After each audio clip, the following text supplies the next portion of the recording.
So thank you once again, everyone, for joining us this morning. This is a webinar, an online event that's been held between the British Embassy in Madrid and the Spanish Chamber of Commerce in the UK. So yeah, thank you for joining us in this panel, which is we'll be having two panel discussions, and we'll be discussing the topic of financing the transition to net zero, delivering on Glasgow ahead of COP27. We're now going to have some opening remarks, which will be given by Vincent Cavini, the Right Honourable Lord Mayor of the City of London, who is an international ambassador to the UK's financial and professional services sector. So he will just be having some pre-recorded opening remarks from him. So over to the Lord Mayor now. It's a pleasure to speak to you all today. I am sorry I'm unable to join you in person. Thank you to the representatives from the UN Environment Programme and Finance Initiative and the NZBA Steering Group, as well as the key banks from Spain, Japan, and the United Kingdom for joining this discussion. Many thanks to the President of the Spanish Chamber of Commerce, Eduardo Barrachina, and British Ambassador to Spain, Andorra, Hugh Elliott, for bringing everyone together. I visited Spain last December to discuss sustainable finance with the Spanish Banking Association, and I'm delighted to join everyone dedicated to tackling this climate crisis, the challenge of our lifetime. We find ourselves here at the gates of change, poised at a historic moment in time between COP26 and COP27. At COP26, we committed to undertaking global action in the field of climate change, and we eagerly look forward to COP27 in Sharm el-Sheikh in Egypt this November.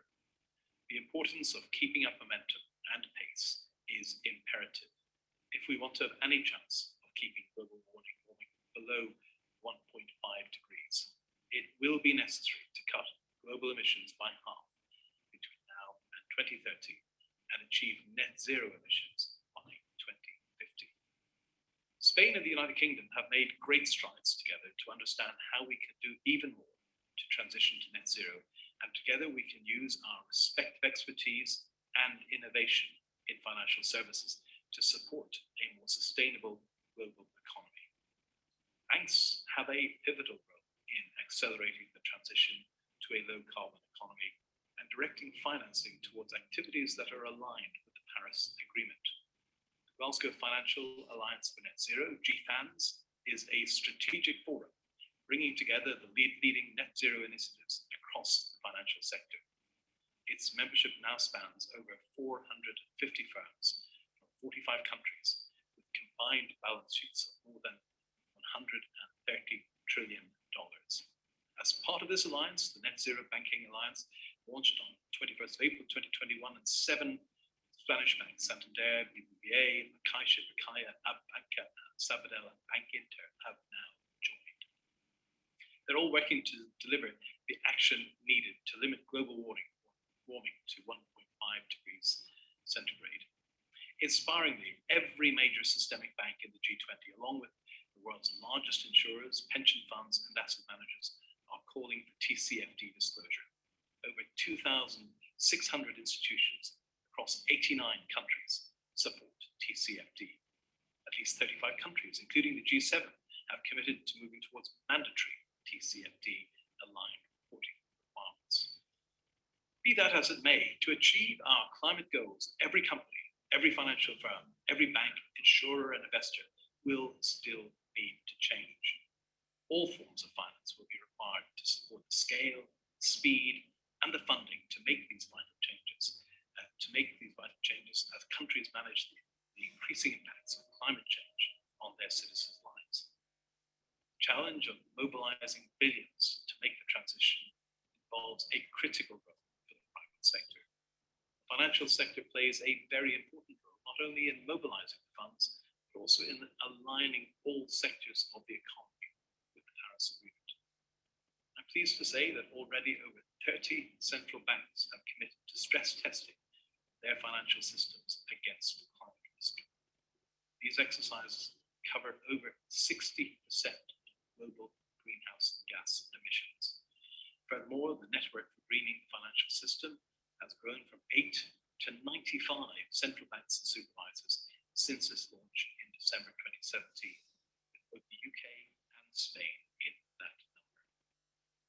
despite this admirable progress, now is not the time to rest. We must keep doing more, increasing momentum as we strive towards net zero in necessary, urgent leaps and bounds. There is still so much to do. Thank you very much.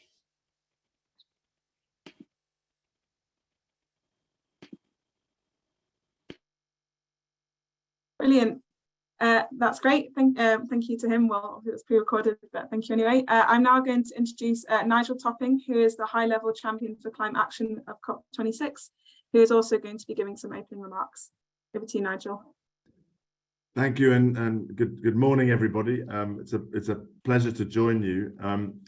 I first of all wanted just to thank everyone involved in putting this event together. You know, I talk a lot about the need for radical collaboration to tackle the climate crisis. And I think, you know, with the combination of UNEP FI, the Net Zero Banking Alliance, the City of London, we just heard from the Lord Mayor, the FCDO and the Embassy, and the Spanish Banking Association and the Spanish Chamber of Commerce, even this event is a model of the kind of collaboration that increasingly we need to tackle the crisis. We're 1 month and 1 day away from the start of COP27 in Egypt, in a very different world from which we finished COP26 in Glasgow last November.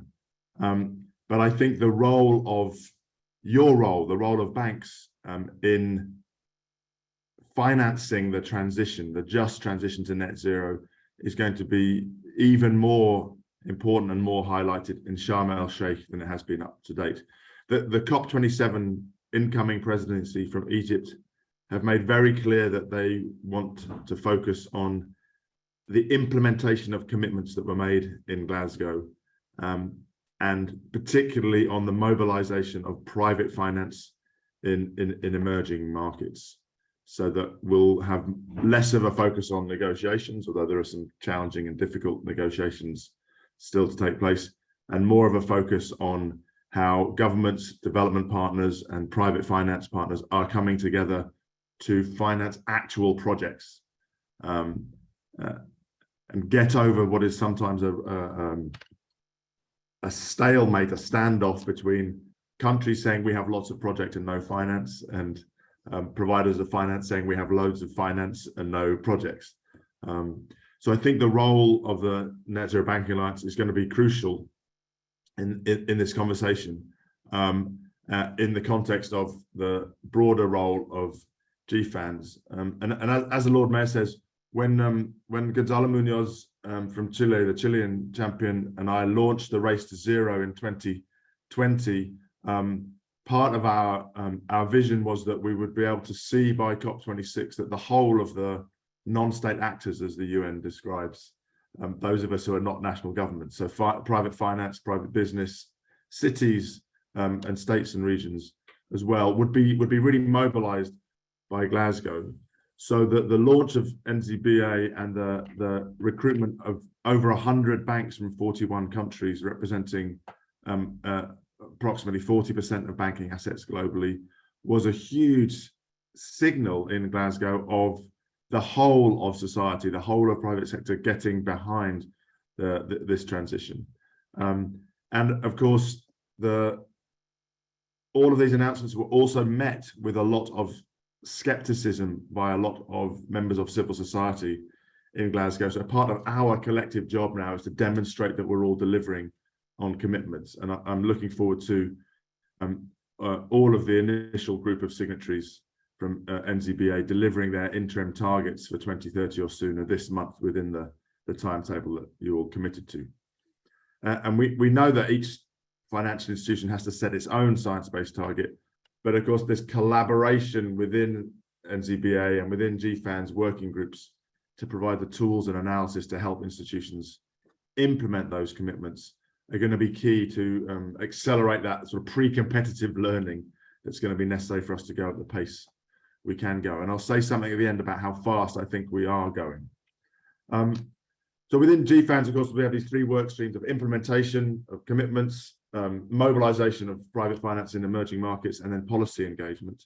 So just a brief run through the very rich work program there, setting and publishing those interim targets and credible transition plans is going to be key. And we're starting to see that, of course, expected and demanded by regulators now, whether it's the UK work on transition plans or some of the upcoming regulation around the world. Australia recently just asked all their major emitters to provide net zero plans.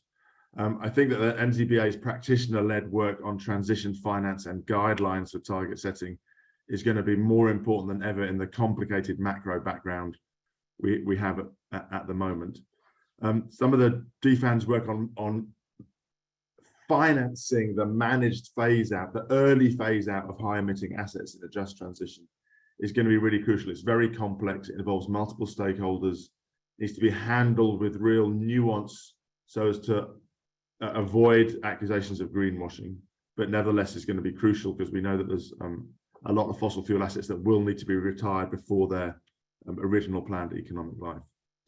I particularly like to salute the work of GFANZ coalition members working with government leaders and their development partners to create just energy transition partnerships in key countries around the world. Everyone knows about the work being done in South Africa, but that's also now extending to Indonesia, Vietnam, Senegal, and I was recently in Egypt for a very interesting big government-led program calling for investment and investment more than debt, interestingly, in a debt-stressed country like Egypt, as you'd expect as they continue their negotiations with the IMF. We know that the amount of capital we need to fund this transition in developing markets is huge. The IEA say we need about $1 trillion a year in finance for the energy transition, and you can double that for the full transition across all sectors.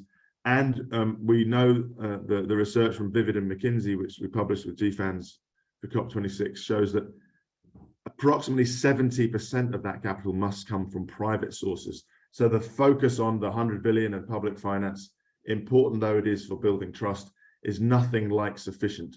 And so that mobilization of private, yes, of private capital, but perhaps more importantly, the intellect and the experience and the problem solving and the structuring capability of private capital is going to be crucial to unlock the flows needed.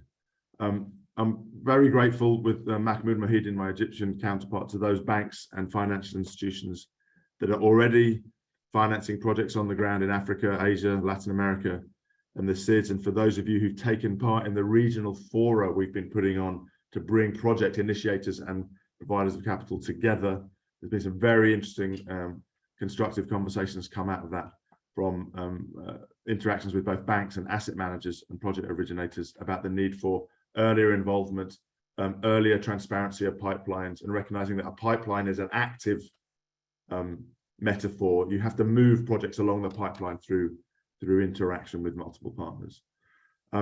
We're very excited to see the launch of the GFANZ networks in Asia and Africa and Latin America soon following. So for those of you who have regional affiliates in those regions, we'd really encourage you to get actively involved. We think that the very different local contexts there are important and require, of course, different financing solutions. Just before I end, just one thought on pace. There's quite a lot of pessimism in the world today for understandable reasons. We still have this terrible war in Ukraine. We have a food crisis that was already in train but has been escalating, and now we of course have inflation and debt crises looming in many countries. But I just want to say something about the pace of the transition to the zero carbon future, because despite all of those difficult headwinds, the pace is actually accelerating. We see a very significant increase in investments in renewable energies last year, but 21% up on the year before. Still not enough, but accelerating. We see the electrical vehicle revolution going exponential. The latest market predictions in India are of compound growth of 94% a year for the rest of this decade. So that takes the market from, I think, if I remember right, 150 million to 200 billion. China is doubling almost every year. The Inflation Reduction Act in America and recent changes in government and policy in Australia are really accelerating investment in renewable storage and green hydrogen. So just beware reading all the headlines which focus on the negative and missing the very real signs of an acceleration and increasing trend for those leaders in each sector who a couple of years ago committed to net zero 2050, now saying that they're going to get there by 2040. So I encourage all of you, if you haven't joined the Net Zero Banking Alliance, join now, become part of the global family of GFANZ, lean into the challenges, help us with the intellect and experience you have to solve the problems and turn them into solutions for the just transition all over the world. Join the regional fora we're hosting and come to Sharm el Sheikh engaged with evidence of what you're already doing and commitments of what you're going to do next to follow that exponential curve that's going to take us to the net zero transition that we have to make, that we can make, and that we are making, but all of it with the help of private finance. And so that includes all of you rolling up your sleeves and helping solve the climate crisis. Thank you. Thank you very much, Nigel. That's pretty much appreciated. I'll now hand over to Eric Usher, who is the head of the United Nations Environment Programme Finance Initiative and also the Net Zero Banking Alliance Group Representative. Over to you, Eric. Great. Well, thank you very much, and thanks, Nigel, and the opening remarks from the Lord Mayor. I'd like to thank British Embassy in Madrid, as well as the Spanish Chamber of Commerce in the UK for convening this important discussion. Also want to certainly thank the panelists for being here to share their experience with us so far. Now, I think it's clear, the takeaways from the latest IPCC report, it's irrefutable and unambiguous. The world needs to take urgent action to tackle climate change and to limit warming to within 1.5 degrees Celsius above pre-industrial levels. This is no longer a far-off threat. I think many of you will remember that Mark Carney gave his famous speech at Lloyd's of London in 2015, coining the tragedy of horizon, the horizon being too far off to be acted upon in time by private sector interests. In reality, that horizon has moved forward, and therefore it's no longer a tragedy of horizon, it's the tragedy of today. And it's moved forward in two ways. One is in terms of the climate physical impacts being all around us. We have hurricanes Fiona and Ian, we have Typhoon Merbuk in Alaska, we have the extreme drought in parts of Europe, we have the floods in Pakistan and more. So physical climate change is not something of the future, it's something of today. We also have policy action has moved forward, and Nigel spoke of many of them. The example, internal combustion engines no longer will be welcome on the roads, or new vehicles in 2035 in Europe, in the UK. We heard recently in California, we heard now that New York is following California, and you get this domino effect. And so the automotive industry, as we knew it, let's say 5 years ago, is not the industry of today or the one in the near tomorrow. We have a company that was quite small, startup. Today it's larger in capitalization than all other manufacturers put together, and you know which one this is. And that's just one industry. Every single industry you deal with is in the process or shortly will be significantly altered by the dynamics of change that we are seeing taking hold. Now at UNEP FI, we believe that the financial system is an important catalyst for building more sustainable economies, for working with your clients to navigate these changes. In 2019, with the PRI, we launched the Net Zero Asset Owner Alliance, and that was the first of the alliances. And then we worked with UN Climate Finance Envoy Mark Carney and others to establish the very formidable GFANZ, Global Financial Alliance for Net Zero. With its 7 alliances at UNEP FI, we convened 3 of them for the asset owners, as I mentioned, for insurers, and for banking, the Net Zero Banking Alliance, which is the focus of today's discussion. Now, we believe that supportive frameworks, starting as voluntary commitments, are very important to get the industry started, and that we need to create clear means, clear pathways to understand how within all major emitting industries, the pathways to net zero. We have more than 90% of global emissions that are now covered by a government net zero commitment. However, there's work to be done on the public policy regulatory side to lock commitments into firm policies and action. And the private sector has an important role to play in contributing to that process. It's not about sitting back, waiting to be regulated, waiting for the policy frameworks to perfectly firm up, for the data to be all there. It's about getting started and leaning in. As Nigel's mentioned, the GFANZ community today, Lord Mayor spoke of 450. Today, it's over 500 financial institutions who've joined up, who've made a commitment as part of one of the 7 alliances. Within NZBA, we have, it's the largest alliance, and it's also the most global. We have the 10 largest European banks. We have the 10 largest North American banks. We have the 6 largest Latin American banks, the 3 largest Asian banks. So it's global. And everybody's realizing that this tragedy, this issue, which is global, is also local. It also impacts every customer you deal with, every community you operate within. As mentioned, regulators are starting their work to ratchet up. We have the Inflation Reduction Act in the US. We have the leadership within the EU and the UK. We have very important developments in Australia and also in China and many other countries. I think as the panelists are going to focus on today, tremendous progress is being made. It's a complicated space. And we believe it's a combination of leaning in from market actors, market leaders, and a relationship with policymakers and regulators, which we believe is starting to take hold. This signaling, the messaging back and forth from public to private, private to public is very, very important. In terms of leading up to COP27, I think some important contributions, financial sector, including the Asset Owner Alliance, who put out their 2nd annual progress report, which indicated that they today have $7.1 trillion US in assets, who are now firmly under 2025 emissions reduction targets. These targets are typically in the 25 to 30% reduction range by 2025, so 3 years from now. So very steep reductions going on amongst that group of leaders. Within the NZBA community, 65 of the signatory banks were due to issue their targets by the time of COP. 61 have done so. You can find these. These are publicly available, and they are ambitious. They're focusing on 2030, but the reductions are definitely at scale, and there's a lot of work to be done.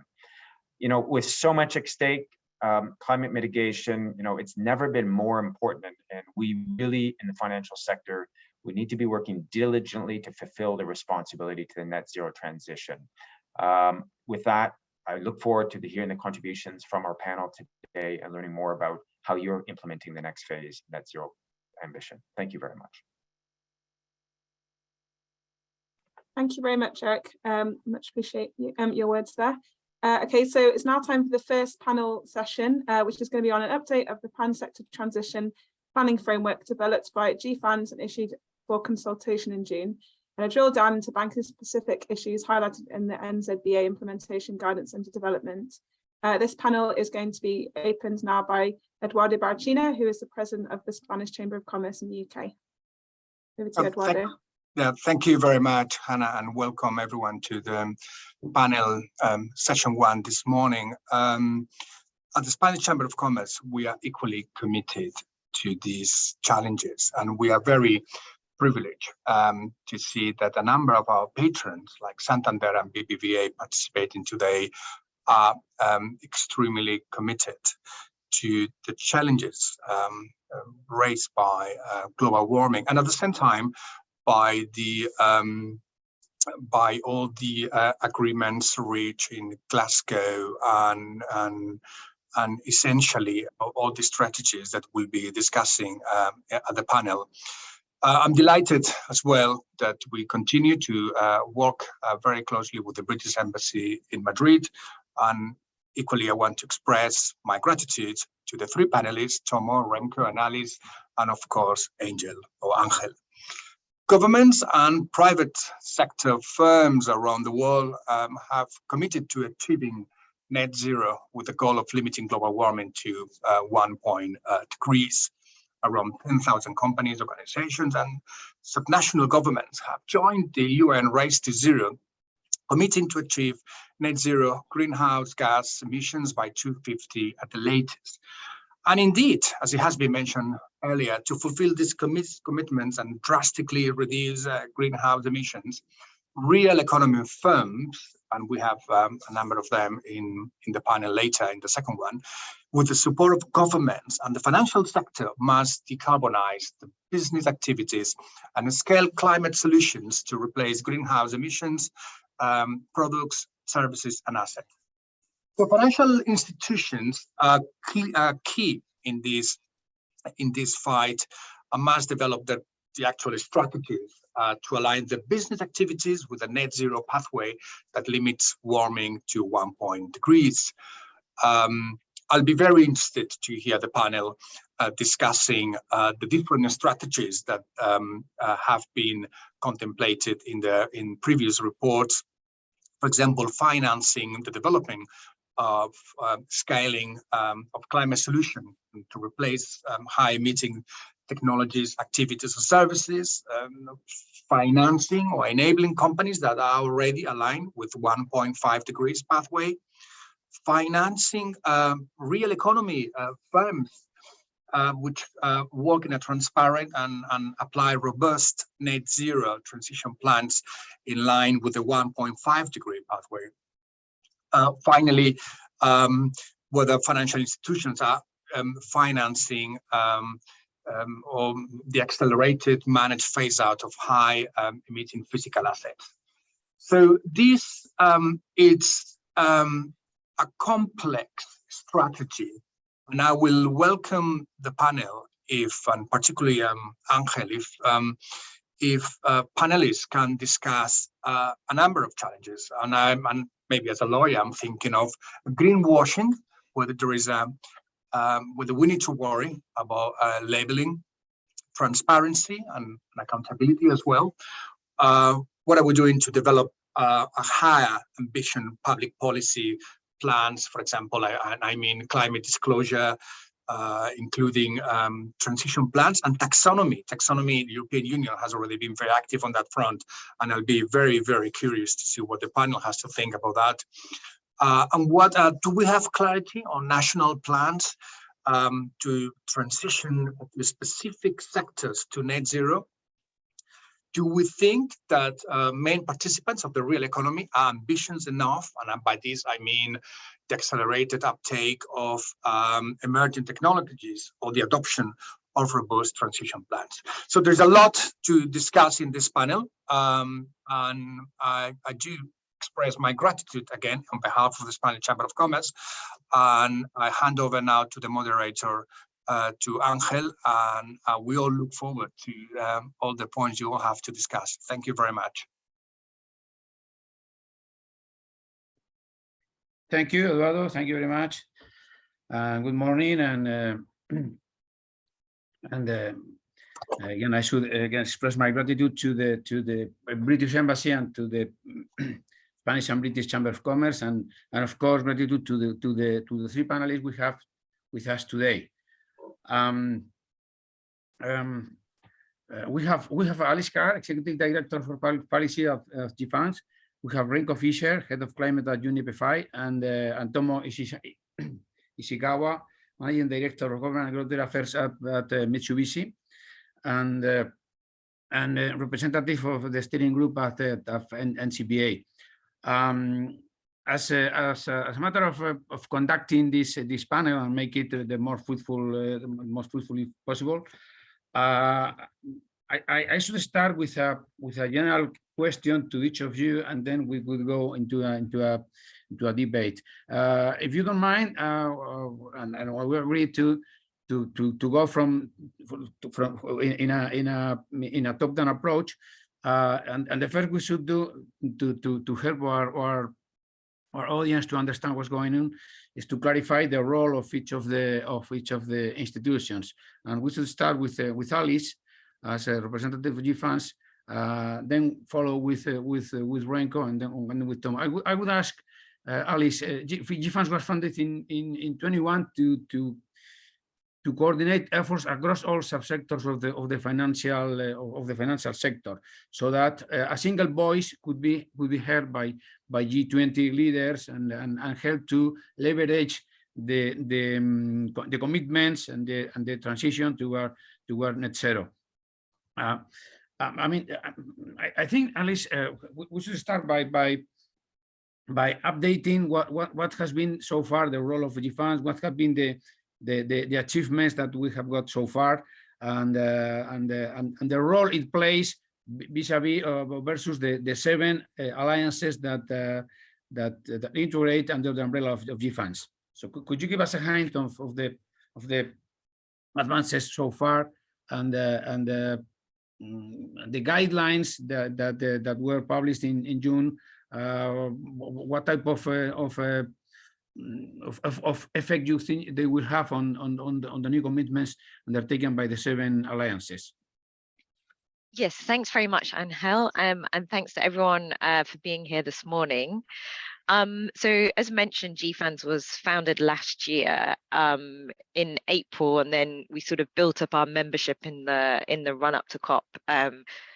And you know, as indicated, there are now around 530 financial institutions globally that are members of the underlying alliances, the sectoral alliances, and those span 45 countries. And so we're kind of covering between us all parts of the global financial system. We have, you know, major banks, but we also have insurers, asset owners, asset managers, market infrastructure, data providers, the big accountancy firms, etc., ratings agencies. So the financial ecosystem is reasonably well covered. And the idea of GFANZ is that the sectoral alliances can do some very valuable sector-specific work, but there's a great importance to taking a kind of top-down view as well about how all this hangs together, and also in, you know, finding the places where we need to forge a consistent approach, or where there's value in having consistency in our approach. So I think a kind of, you know, broad summary of the value in having this kind of alliance sitting across the top is that we can use it to develop common tools, common frameworks, but also, as you mentioned, speak with a common voice to policymakers and others, because we know, as some of the earlier speakers have mentioned, that public policy is not yet where we need it really to drive a smooth and orderly transition to net zero. And so being able to bring those views together is important. We try to make the most of our connection up into the G20, which we have the agreement that we can keep, for example, the Financial Stability Board updated on our work. But we're also very actively engaging with G20 governments, finance ministries, and so on and so forth, to make sure that they understand what we're working on as the private sector, what we're trying to do, how it intersects with what they're trying to do, and so on and so forth. And so last year was really about building up the membership and the structure. This year has been a little bit, I guess, heads down, building frameworks and toolkits, which have been developed by members. So we have a number of work streams. They're all co-led by CEOs from across the financial sector, and then each work stream has a sort of representative group of members that are delivering it, and it gets reported up through various committees that are also have good diversity of membership. The key things we've been trying to deliver, and I know we're going to come on and talk about these in a bit more detail, are at the heart of this is a net zero transition planning framework, a pan-sector framework that can be used by firms in any sector. And the idea is that this framework, if applied, would help financial institutions to deliver on the commitments that they've individually made towards net zero transition. And so what it attempts to do, a little bit like TCFD did many years ago, is to kind of synthesize the best of what's out there, the best practices, and so on and so forth, but also move along with the input from members and lots of others that we've consulted. move along. So what we consulted in June, and we're now putting the finishing touches on the framework such that it can be issued by COP. And this, sets out, we hope, the best view at the moment of how to do transition planning as a financial institution. It covers what you need to do about governance to ensure that this is embedded in governance, how you do target setting, how you implement the changes through your entire business, which I know we're going to come on and talk about with some of the firms represented here, how we do engagement as the financial sector with the people we're financing and the companies we're financing, because really what we're trying to do is transition them. The metrics and targets we use to measure progress and so on and so forth. So that's has been a really huge piece of work. Of course, having issued the framework, it then needs to be put to use, and I think we're going to have a few years now of firms learning by doing, with the support of the alliances, kind of addressing sector specific issues, really sort of making progress on transition planning. And I would say I recognize that some of the firms on this call, I know just from having spoken to you, have started transition planning some time ago, and so already have this process in train. But there are many firms in the GFANZ alliance that are at the foothills of these efforts, and so the idea is about bringing everybody up to a sort of common market position. And I would just say that in developing this toolkit, we found lots of areas where we needed supporting tools. So we've got guidance to real economy firms on what they need to set out for financial firms to be able to engage with them properly. We've put out some guidance on how to use sectoral pathways, which are critical for financial institutions and indeed anyone doing transition planning. We put out a nascent framework on managed phase out of high emitting assets, because we obviously need an orderly energy transition, not kind of abrupt divestment in the current situation. And then just on a couple of other things I'll quickly mention, then I'll stop. I'm sure we can come back to talk about some of them, is public policy. We are trying to highlight what we need from policymakers. I think sometimes policymakers are perhaps a bit bemused about why the financial sector is making all of these efforts. And it's a combination, I think, of seeing that this needs to happen, and so the strategic advantage in moving early, alongside, to be honest, some risk management, given it may be that this is the only way we can mitigate the climate risks we all face. But we're trying to explain to them what we need from them to keep making steady progress. We also have initiated some work on data so that we collect good data on the progress everyone is making.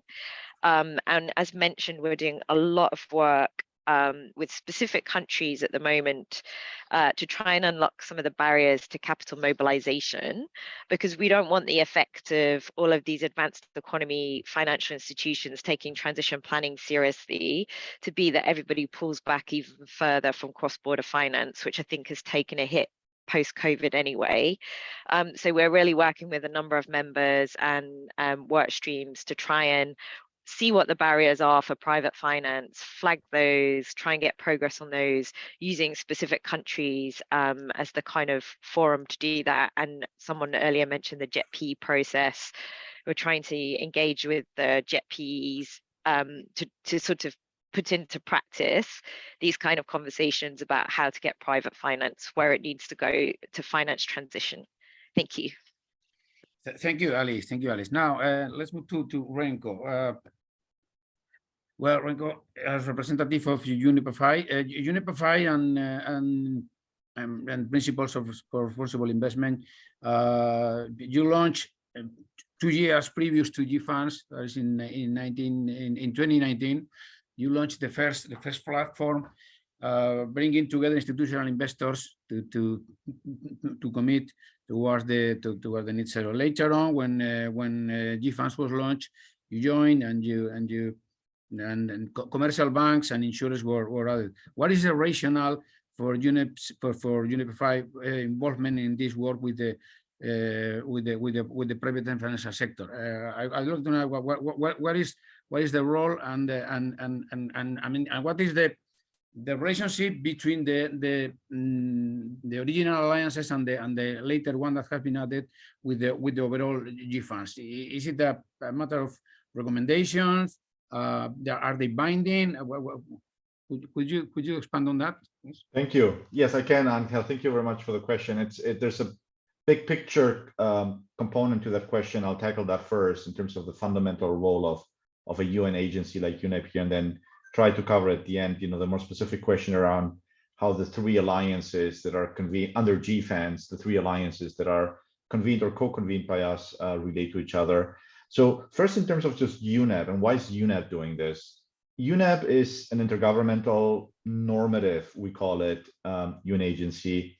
And UNEP's main role is identify, assess, and describe objectively and facts-based, so in a depoliticized way almost, the world's key environmental challenges, and to point to and advance the solutions that are needed to tackle those challenges. And an equally, you'll hear that a lot from me, objective and facts-based way, and that's also being, for very good reasons, called a science-based way. So UNEP sees itself as a science-based normative organization tackling environmental problems.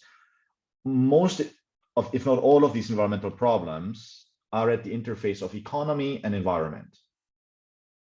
In other words, we have in the economy investment patterns, production patterns, consumption patterns, put them together, that's the economy, that have for very long now been and still are incompatible with planetary finite boundaries. And one such boundary that we have is the atmosphere. Others have mentioned it, an atmosphere that over the 300 years, we've now been saturating with greenhouse gas emissions in ways that has not naturally occurred in hundreds of thousands of years or millions of years. And the result is we today have 1.2, 1.3 degrees Celsius of global warming today. You look out the window, you know what that looks like. But we're on a path to being well above 3 degrees by the end of the century, as others have said. And just for perspective, 3 degrees above average is similar to the deviation in temperature that we had during the last ice age. So, and you know what the last ice age looked like. We're doing kind of the same, just in the inverse direction. And we're doing that not in a matter of millennia, but we're doing that in a matter of decades or centuries, but rather decades. Now that's the problem. UNEP assesses that and tries to communicate accordingly to the governments who are members of UNEP. What is then the equally facts, one of the science-based, facts-based solutions to that problem? Well, we, as others have said, we need to stabilize at 1.5. We have 1.2 now, 1.2, 1.3. We need to stabilize at 1.5 for climate change to become not too severe for society and civilization to be able to withstand. And to achieve that, we need to reach net zero. Net zero is a necessary condition. Net zero by 2050, globally speaking, is a necessary condition for 1.5. It's not a sufficient condition, but that's a different question. Perhaps we have time to tackle it. So in achieving this is really one of the main points. Achieving net zero by 2050 and 1.5 is going to be really, really, really hard. Some people that's what's called the moonshot, our generation's moonshot moment. That's why John Kerry has called it in the past World War III, third industrial revolution, etc. And we need to move all parts of society to be a part of that transition. And that transition, really what it boils down to is, in a very concerted and a very systematic way, over the next 2 to 3 decades, phase out all of the business models and technologies and infrastructures that emit, and phase in the equivalent technologies that do the same, provide the same services and benefits to people ultimately, and solutions to people, but who are climate smart and net zero. It's really a phasing in and out of technologies at a very grand scale, and all parts of society need to be a part of that, including financial institutions, because they are at the heart of the global economy, the global market-based economy. They channel capital and facilitate that investment, production, and consumption that I mentioned earlier. So they're very influential actors. They need to be a part of this. But to date, like most other actors, this is not about singling out finance and saying you haven't done enough. No one has done enough, but financial institutions also haven't done enough. They've not played what I would call their kind of the commensurate, their fair share of what they need to do as part of a net zero transition. They haven't played that yet. And the net zero alliances really are the platform and the logic through which financial institutions can now start playing their own commensurate part on the transition to net zero that is needed alongside all other actors of society and of the economy. And that boils down to basically these portfolios of financial institutions, or the emissions associated with those portfolios decreasing in line with the best available science, with the best available science from places like the IPCC and the IEA. So aligning finance, and so and obviously as these portfolios decarbonize, what they will do is they will enable, but then they will also reflect this technological phasing in and phasing out that I've mentioned at the moment. And that's really the commensurate part of financial institutions in this net zero journey. That's why, as UN, through UNEP FI, we are working with GFANZ in convening 3 of the alliances. Let me conclude with one just final point, which is all of this, and I've tried to say it already in the previous minutes, all of this does not mean that we can solve climate change through the finance sector. The finance sector is very influential, very important, but it's not almighty. We can only solve climate change through everyone in every sector. Everyone needs to play their commensurate role and part, but on net zero, but the finance sector cannot be an exception to that. They need to be doing their commensurate part, and net zero is the answer. And that's why UNEP is behind all of these alliances. Thank you. Back over to you, Ángel. Thank you, Renko. Let's move to Tomo. Tomo is representative of a bank and of Net Zero Banking Alliance. Could you enter into the, inside the general umbrella of GFANZ, what is specific about banks versus other financial sectors like asset managers, asset owners?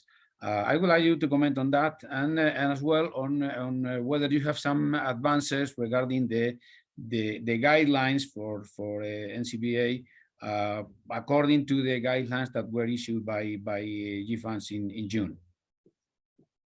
Sure. Thank you very much.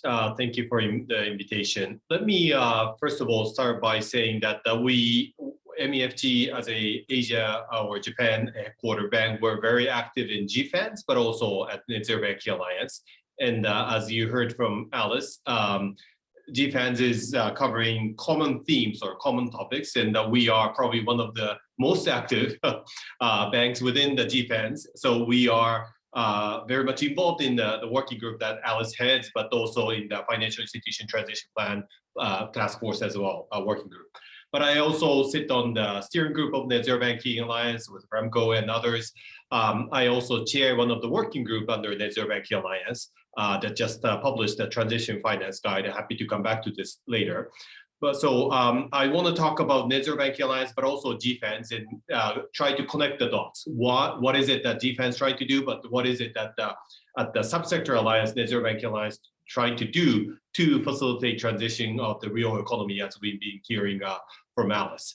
But sometimes we put all financial institutions in one bucket, banks, insurers, and blah, blah, blah, and then say, you're a financial institution, you all facilitate transition. Of course, we will all want to facilitate transition because we all committed to net zero and we want to deliver that result. However, if you compare our role versus asset managers versus insurers, of course, they're different. So let me briefly compare what's our role versus, for example, comparing with asset managers.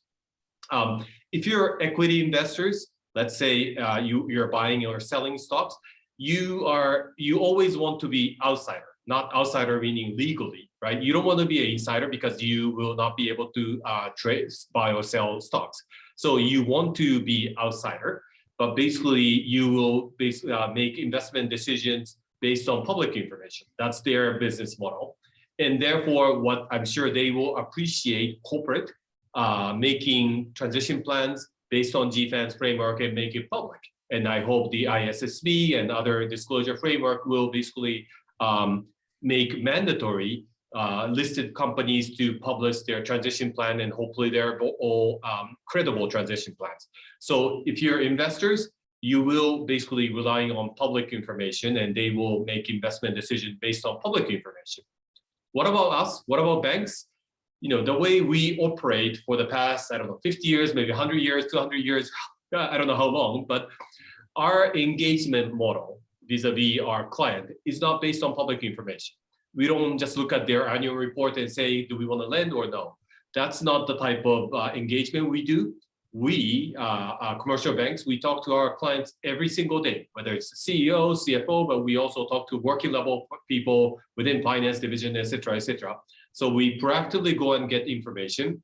We talk to them about opportunities, sustainability strategy, how do you deliver net zero or carbon neutral, et cetera, et cetera. So we talk to them every single day, try to understand their approach to net zero.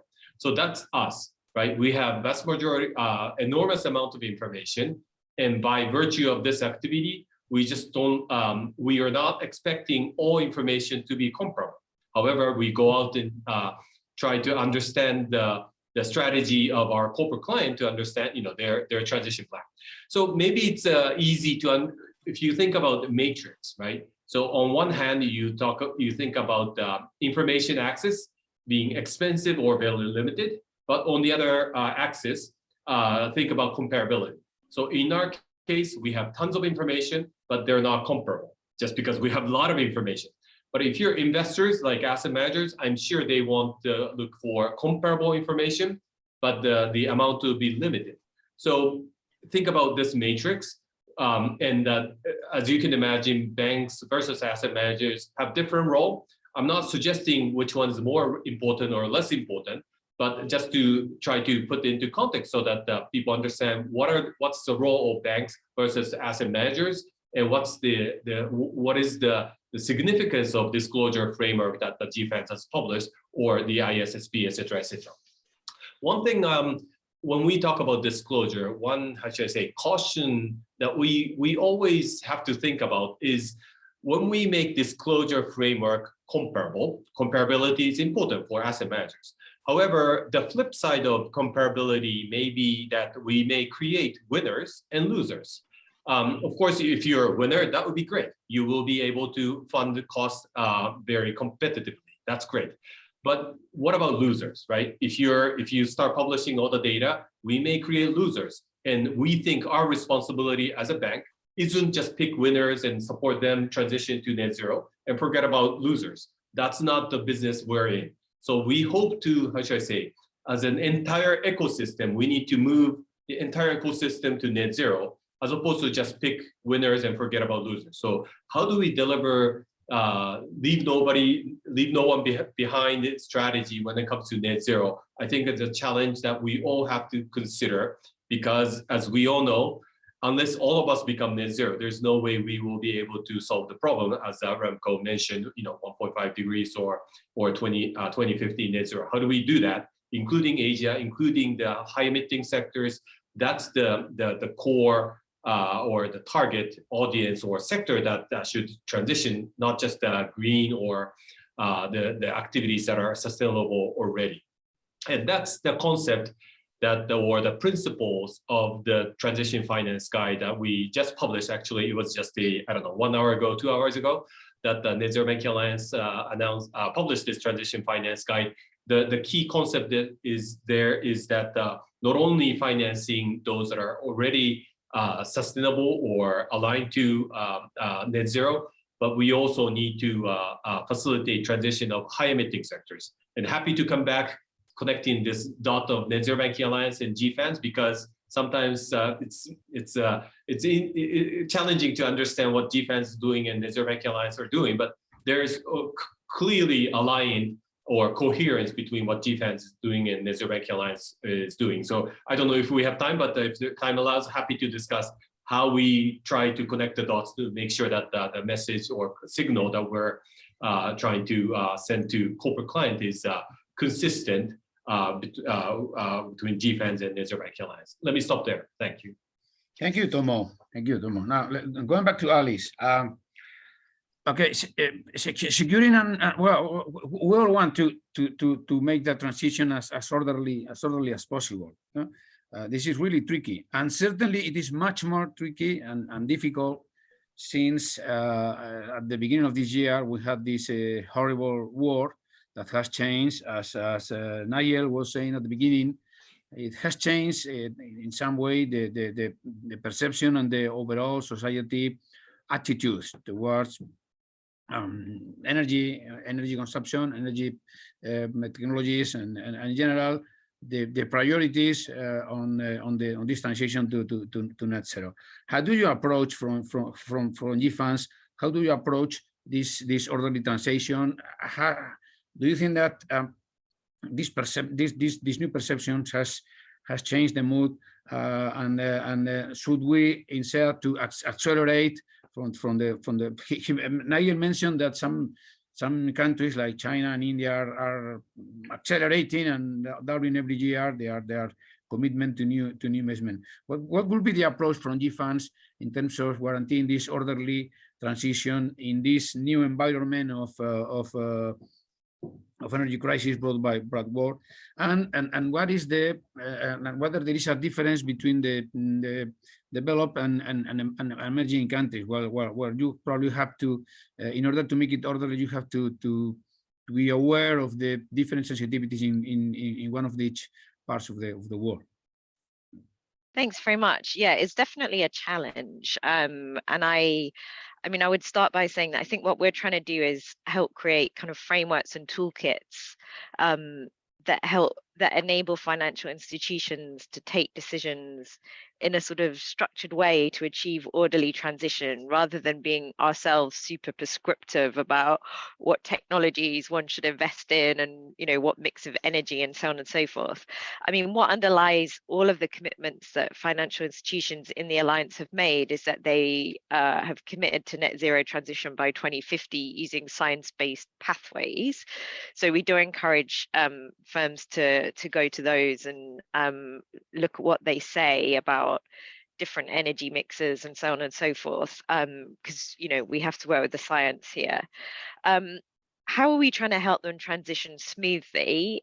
In the transition planning framework that we're finalizing, it's sort of things about economic activity and financing in like 4 broad buckets.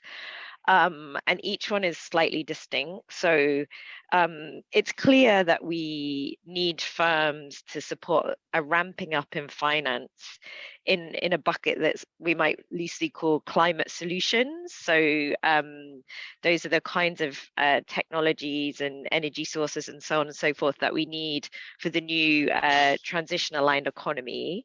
Of course, firms should keep financing activity that's already classified as green in you know, where people have taxonomies and so on and so forth. But we suspect that the majority of the economy at the moment is in further buckets, which are quite a significant number of corporates and so on that are in the process themselves of coming up with transition plans. So they are themselves trying to get on science-based pathways or sectoral pathways. And so we encourage financial institutions to engage actively with those firms on their transition planning, how that fits with sectoral pathways and so on and so forth, and just try to, you know, rather than divesting from everybody who's not aligned, which, you know, is not going to get us where we need to be, as Tomo mentioned, actively engaging with those firms and those sectors to transition. And that's why we've issued some guidance on sectoral pathways so that financial institutions that are less familiar with using them, some firms are very familiar, but those that are less familiar can quickly get up the learning curve. And then there's also a sort of thorny challenge that there particularly in some countries, like quite significant parts of the economy or the energy systems that are very high carbon and clearly need to be phased out on an accelerated timeline.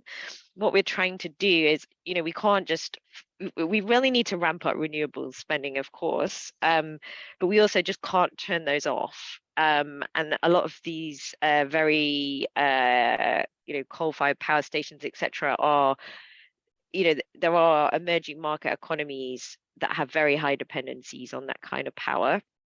And we need to sort of help everybody to transition. I think it's worth remembering as well that we're finding, as we engage with some of those economies, that they do sometimes point out it's not that long ago that the West, and including MDBs and financial institutions, were advising them to invest in that kind of energy generation as part of their development process. Some of them, they haven't quite finished building the power stations yet, so it is quite a thorny problem. But what we're trying to do is in general have a structured approach to manage phase out of these high carbon assets, which implies that their lifespan is shortened. There's greater transparency from financial institutions when they're financing these assets, that they're doing so in a way that's consistent with shortening their lifespan, phasing them out more quickly than would have happened as part of a broader transition plan for each particular country. And that, as mentioned, we are working really hard with a number of emerging market economies in this kind of JET-P construct, where they are looking to phase out these high emitting energy supplies, even way before their normal lifespan or planned lifespan, let's say, which is obviously costly, and it is going to require very significant collaboration between those jurisdictions, sponsors elsewhere, multilateral development banks and other DFIs, the private financial sector. I guess what we're hoping is that we don't end up in too quickly in a world where global finance completely pulls back from that kind of financing at all, and only finances renewables. Like, we need them to finance renewables, but we also want this kind of smooth transition, and that might require some new sort of financing structures that we haven't really made much use of to date. The other thing I was just going to mention is, like, in terms of the challenge that governments face, when we've discussed that in the policy work stream at GFANZ, I think everyone recognizes the really difficult challenge that we have this year. I think there's a sense that, recent history suggests that we might keep having shocks. So whilst we do need to respond to these shocks and deal with them, that we need to keep in view the longer term objectives and be able to explain more clearly than has happened how short-term measures are going to be made consistent with the longer term objectives. So I think there's an understanding in the financial sector that policymakers have had to make quick decisions, they've had to implement policies quickly to keep the lights on and so on and so forth, deliver basic necessities of life.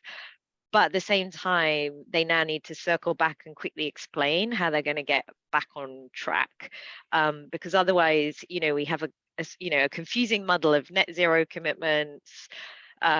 It's already been mentioned, some good policy initiatives around, energy reduction and transition to renewable sources and all of that. But at the same time, we've suddenly had a step up in policies to subsidize effectively fossil fuels and so on and so forth. So we have this quite confusing mix of policy, I would say, at the moment. And, I think there's like tolerance of that near term, but governments need to explain how they're going to get back on track, I think. Yeah, thank you. It's certainly that this world has changed many things, and certainly we should try to move the other way around, and don't forget what is the overall objective. Now let's go back to Renko. Renko, I would like to ask you, what are the key features of a credible net zero commitment and targets from the financial sector, whether it is a bank, asset owner, or an insurer? What are the common and key features of a credible net zero commitment? Thank you. Thanks, Ángel, for that question. It's obviously one of the things that we're trying to, as UNEP FI, but also similar to GFANZ, try to create consistency, a level playing field, between the financial industries as to, what is best practice, what is good practice, and so on. So a few points here to unpack on those features that make credible commitments and targets. One is, unsurprisingly, they need to be science-based. It is the best available science that becomes the foundation for decarbonization commitments and targets. And to us, as UNEP, the best available science largely boils down to the pathways as compiled by the IPCC, unsurprisingly, because that's the UN's effort to compile, in a credible way, the world's climate science, and also those pathways modeled by the IEA. Science-based, I mentioned this earlier, but science-based to us also means that it's not, targets are not, and commitments are not about only a point in time, emissions at a point in time in the future, such as in 2050 we will have net zero, or in 2040 we'll have net zero. The science is a little bit more complicated than that, and so science-based commitments and targets need to incorporate as I said earlier, a temperature alignment component of, this is my commitment as a financial institution. Yes, net zero at a certain point in time, 2050, 2040, etc. But my commitment is also to align my portfolio with a temperature outcome, which isn't then about emissions at a point in time. That becomes a discussion of cumulative emissions over time, because that's what will deliver a certain temperature outcome, as opposed to whether you reach net zero in 2039 or 2059. Importantly, I think when financial institutions then use the science to set their targets, we would expect it to be best practice that they're using consistently the science, so that, for your power targets, you're not using this model here, because for the power sector, it's the most lenient one, whereas for your oil and gas sectors, you're using this other model here, because for that particular sector, that model is the most lenient one. Because if you add all of those up, of course, we're still, busting the budget. So there cannot be a cherry picking of the science as commitments and targets are formulated. Number two, targets and commitments cannot only be by 2050. We can agree on that pretty quickly. There needs to be short-term, more operational targets, ideally by 2025, which is the case, as you've heard, in the Asset Owner Alliance, but latest, these targets need to be reached by 2030, as is the case in most of the other lines, including NZBA, including the Net Zero Insurance Alliance. Targets need to cover an appropriate, significant amount of the portfolio when it comes to emissions. It doesn't have to be 100%. I think that would be unnecessarily impractical. It doesn't have to be 90% also necessarily, but it needs to be a majority. And importantly, targets need to cover the portfolio emissions that result from exposures to the critical sectors of the real economy that we need to decarbonize. And so those include, for instance, all of the key sectors, of course, supplying fossil fuels into the economy. Fossil fuels still are the #1 driver of climate change and have always been. So those sectors supplying the fossil fuels need to be within the logical framework, but also the sectors demanding and combusting fossil fuels need to be part of the sector. There's no point just reducing supply without working on demand. That's a little bit of a situation we have now as a result of the war in Ukraine. And clearly that's not a good place to be. We need to be reducing supply and demand of fossil fuels, of unabated fossil fuels, I should say, over time, and not just focusing on either supply or demand in isolation. And obviously, there's also emissions beyond fossil fuels. There's important emissions from agriculture, from deforestation. Those should also be covered by targets. Another feature, which is the most trivial one, they should be quantitative, obviously, because that enables rigor, and that enables real measure of progress over time. And there needs to be periodical reporting, etc. The final point that I'd like to mention is, and it's not an easy one, and I think we've started touching on this in previous discussions, At the moment, across GFANZ and across the target setting frameworks that we have, the logic is that targets are set at the portfolio level. We're talking about financial portfolios in their entirety, kind of moving in tandem with the science. And there's a good reason for that. We cannot have, this part of the portfolio becoming ever greener, where this other part of the portfolio is becoming ever more carbon intensive. That would be defeat the purpose. So that's why we do need a total of portfolio approach for commitments and targets. But there's a problem with that focus on portfolios, which is that, of course, portfolios at the end of the day are averages of many positions, of many transactions, of many clients. And it is, quite plausible that you can have a portfolio that overall, from the perspective of that financial institution, is decarbonizing as it should, but still that from that portfolio, financings are occurring to projects. And this doesn't have to be just, to projects that arguably, if you analyze them on a standalone, are entirely incompatible with Paris for a number of reasons. So I think, and in the alliances at this point, this isn't covered entirely. I think the direction is going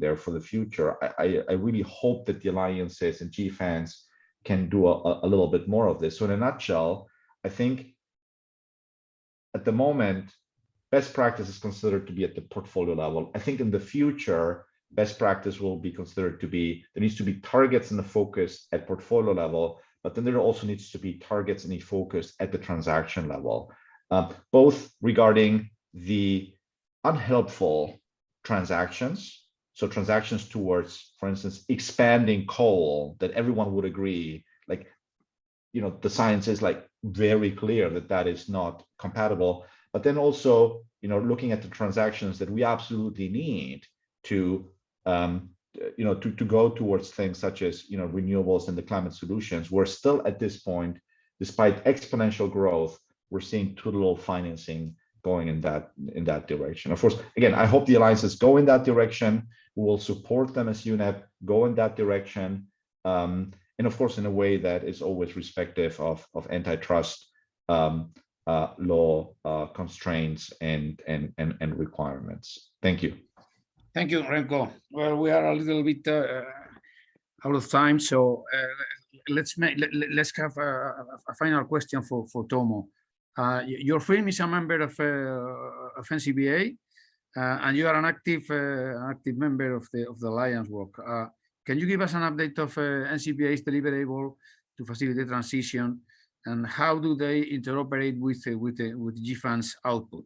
And in particular, I would like if you can make some comment on that issue that has been around in the last month by some NGO platforms asking that the guidelines should be more binding, and NZBA should be binding by those new more ambitious targets or objectives regarding the phase out in coal. Sure. I guess we have to wrap up in a few minutes, so I'll try to be quick. I think what we are hearing both from Alice and Remco is that we need to deliver orderly resolution, orderly transition, right? That's the key principle that we have to deliver. So it cannot be disorderly transition, but it has to be orderly transition. What does that mean? It means we need to avoid further inflation. So we are already witnessing double-digit inflation. Let's not make it even worse, right? So that's one, how do we manage inflation? But also a similar concept, but we need a stable supply of energy. Energy at the end of the day is what's necessary for all other sectors to decarbonize. So how do we, so basically it comes down to energy transition as a first step. How do we deliver that is the key concept. And that's exactly why this transition finance guide we published a few hours ago is focusing on high emitting sectors. How do we deliver transition of high emitting sectors, starting from, not necessarily starting from, but key being energy, electricity, but steel, cement, glass, etc., etc. These sectors are the high emitting sectors, and they're the ones who have to transition to become sustainable. And this is where we, within NZBA Alliance, the terminology we use was transition finance. But for within the GFANZ, as we heard from Alice, there's a concept of aligning and also managed phase out.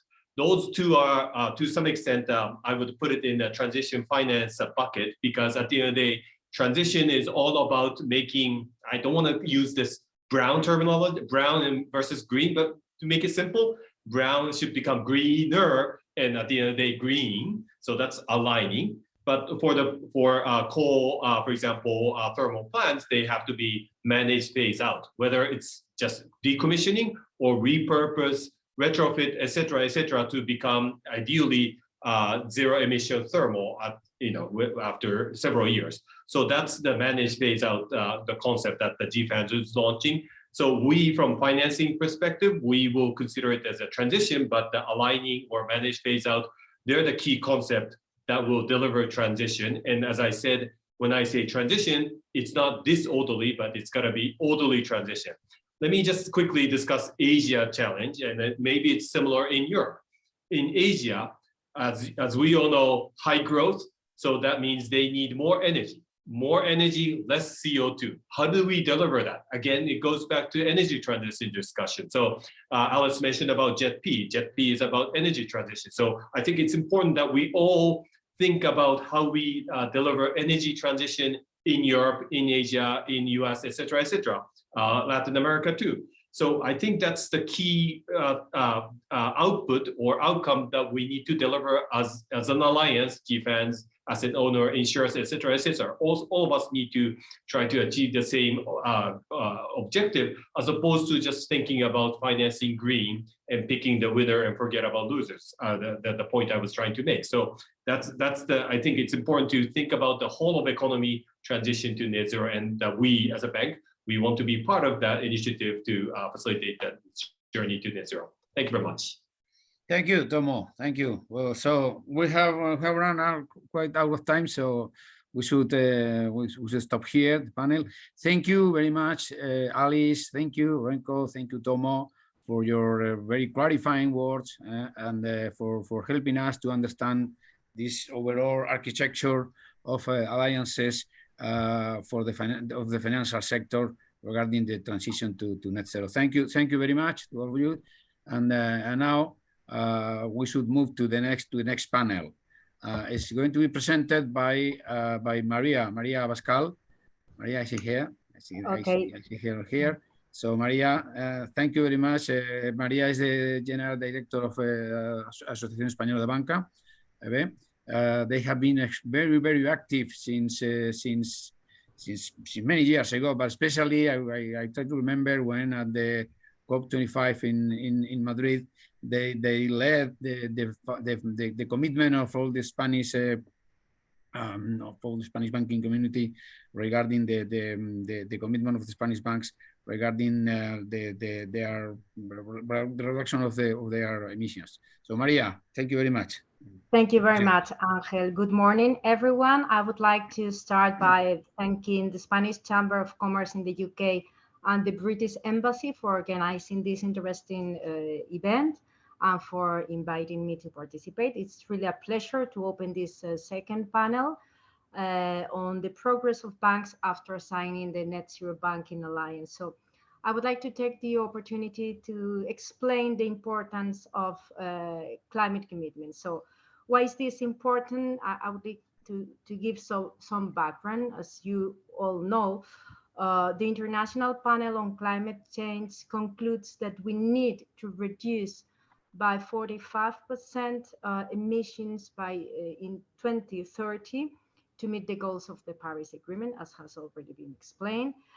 And national policy ambition still falls short to achieve this goal. So here banks have a pivotal role to play. I would say that on two fronts. On the one hand, by financing this green transition, by accompanying their clients in this journey. But of course, banks also need to prepare themselves and to better understand the impact on their balance sheets. So this is why commitments to understand the carbon impact on portfolio, to set targets, and to develop action plans to align portfolios with the Paris Agreement are so important and are being developed over the past years. So I would like to review some of the relevant commitments that the banking sector has signed over the past few years on a voluntary basis by individual entities. Eric already explained the principles for responsible banking set in 2019 under the umbrella of UNEP FI.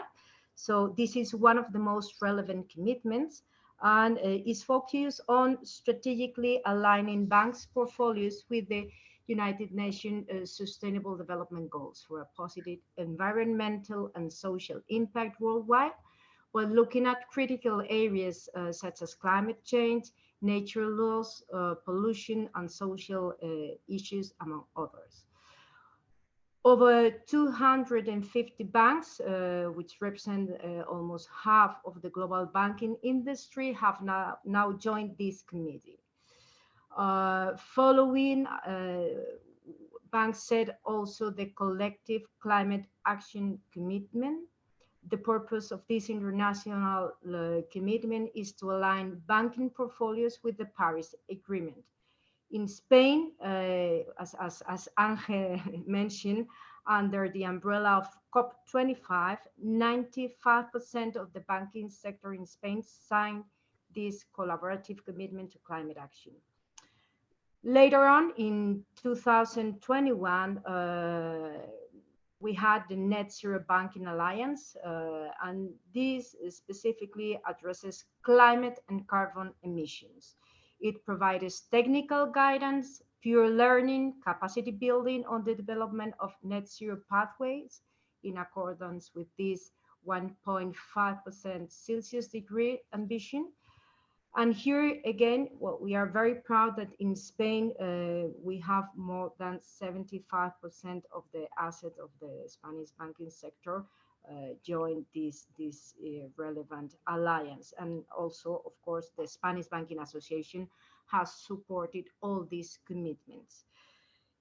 In addition to individual commitments, since COP25, some countries showed that we were prepared to fight against climate change through voluntary sectoral commitments. So Netherlands, Spain, and later Germany also joined later, supported and signed similar duties through the coordination of banking associations in each country.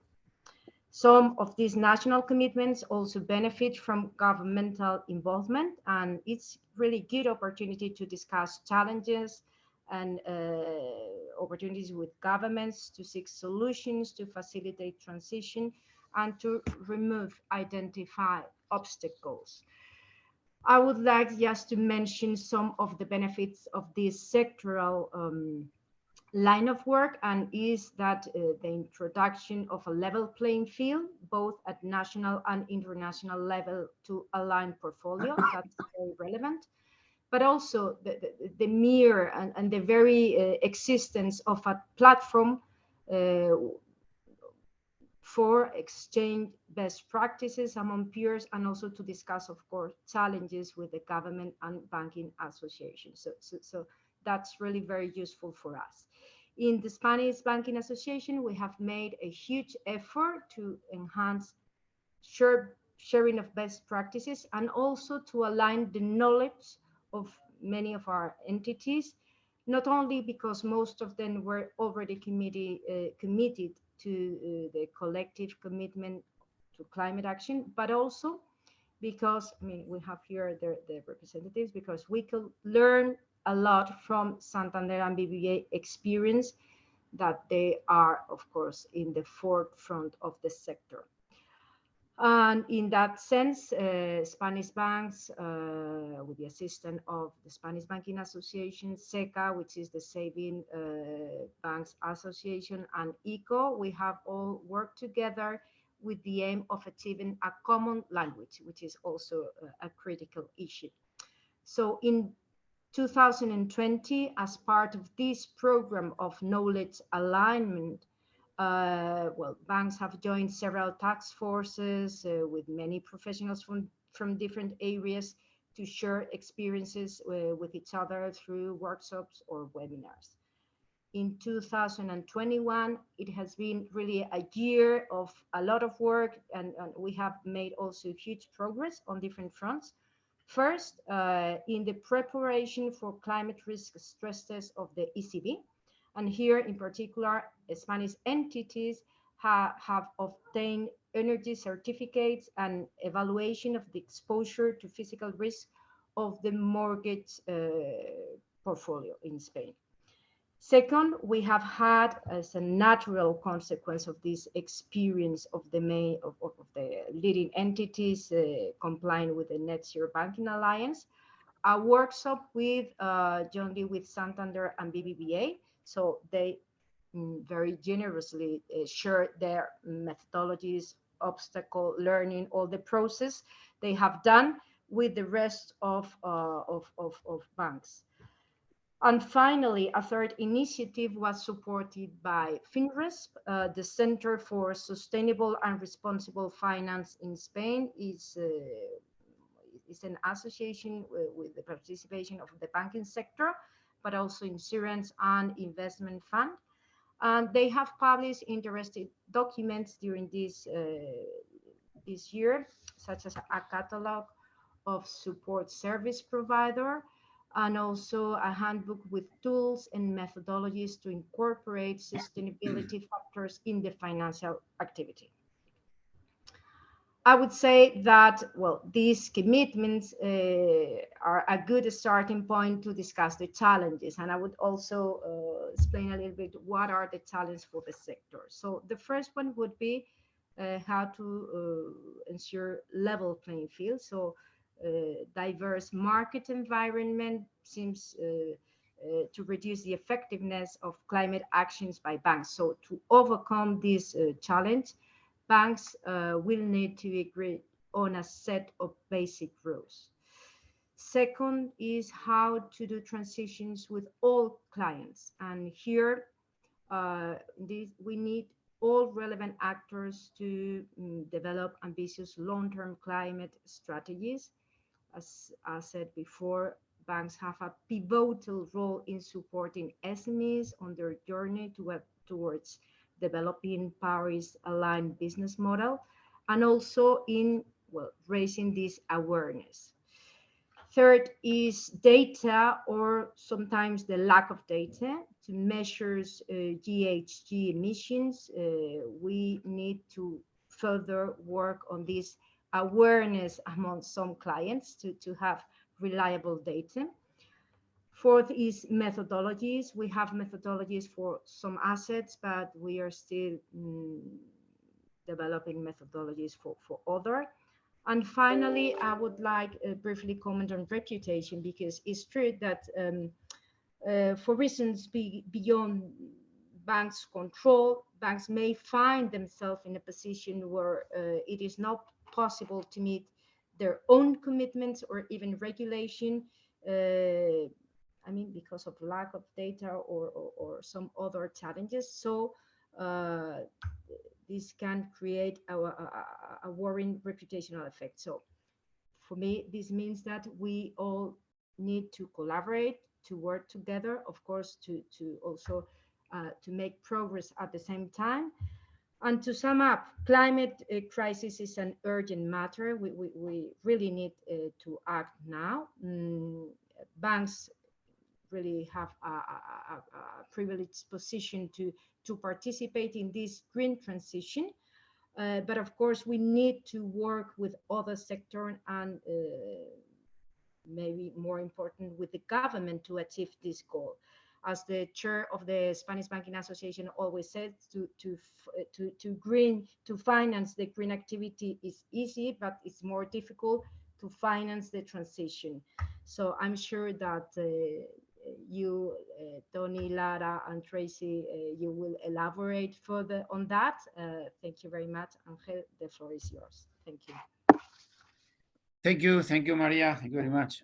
No, so let's move. We are running with a quite tight time schedule. So let's move to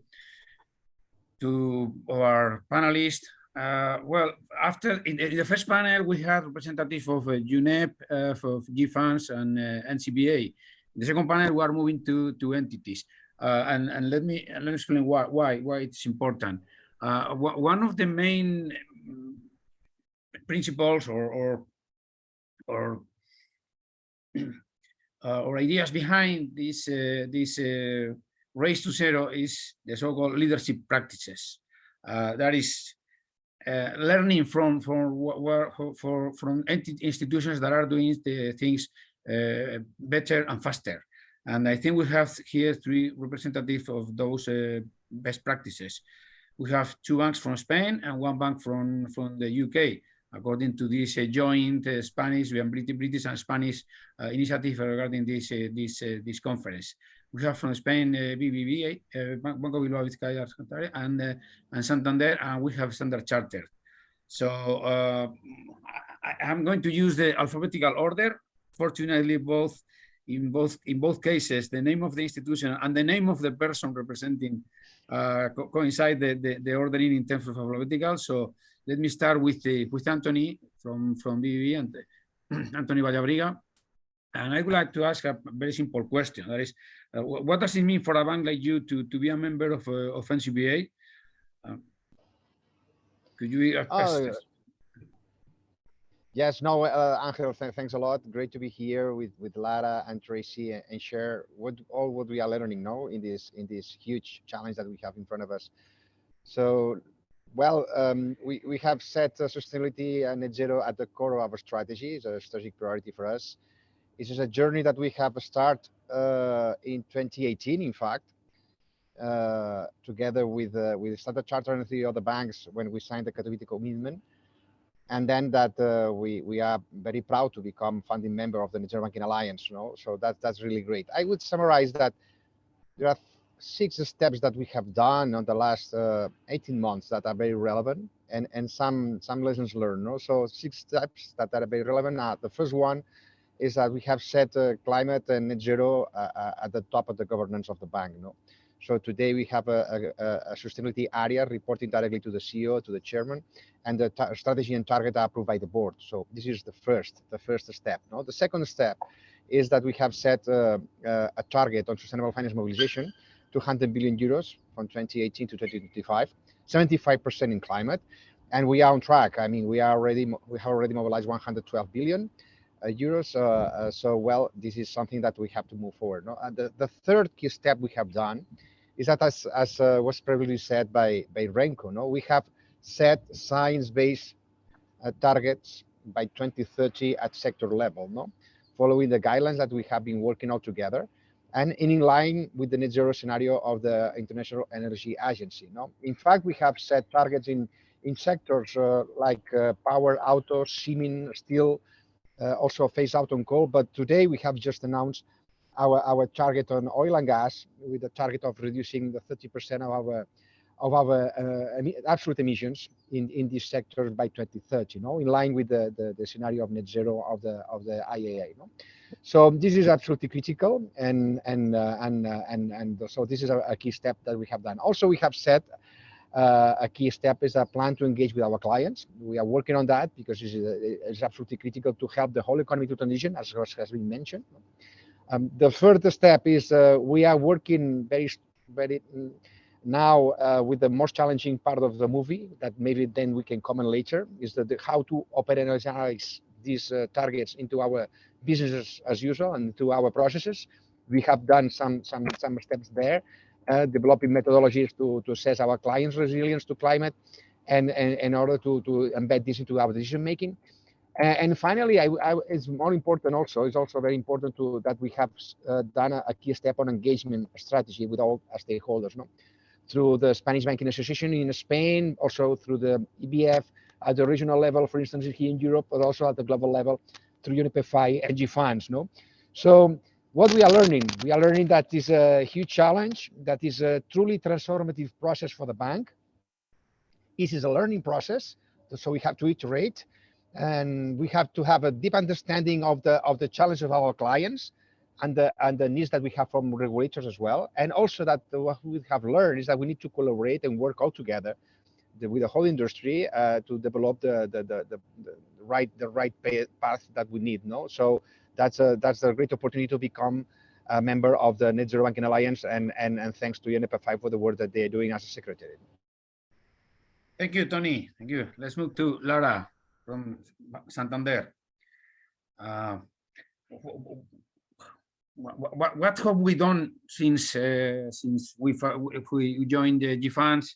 What lessons we have learned from the journey, and what are the main challenges ahead?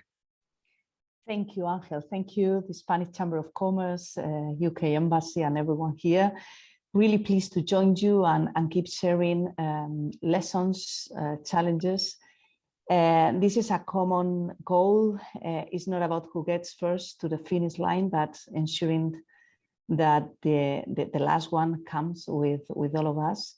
So we better keep sharing and collaborating among us, no? As we are doing, and this event, I think, is a great reflection of that.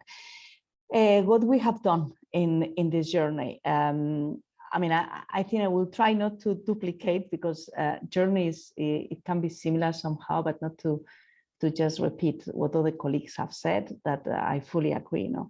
First, I think we have learned to read or balance it through climate lenses. For me, this is clearly on the materiality assessment that we have been disclosing over the last years, and that helps you to improve the identification of most polluting sectors, portfolios, and to prioritize the work and set different decarbonization strategies accordingly. That is having the drive north. I mean, is helping you to really start understanding what is the challenge you're facing. No? Second is financing emissions. The first good news I would say is that we have agreed, and this is already a progress, that climate agenda is about measuring emission, managing them, and reduce them. Of course, it's more complicated than that. Renko referred to temperature alignment and the need to of course, look at the stock. But just to simplify things, and it helps, mainly when you also need to go to the governance, as Tony was saying, and engaging everyone in the organization to have simple messages. So measure emissions and reduce them is the roadmap. No? Seems simple. It is not at all. We started last year to assess finance emissions of most polluting sectors. Again, good news is that the significant majority fall within corporate and investment banking, and that you benefit from that, from having better non-financial information from big counterparts. But it's also truth, and was also mentioned for previous speakers. Of course, we will need, and we are already working on more retail sectors such as mortgages, agriculture, and I mean, it is harder to gather emissions information from those. So we'll talk about challenges, I'm sure, later, and these are one. And the third thing we've done is setting decarbonization targets. No? And for that, it was important to understand, of course, the net zero scenarios as well as customers' transition plans.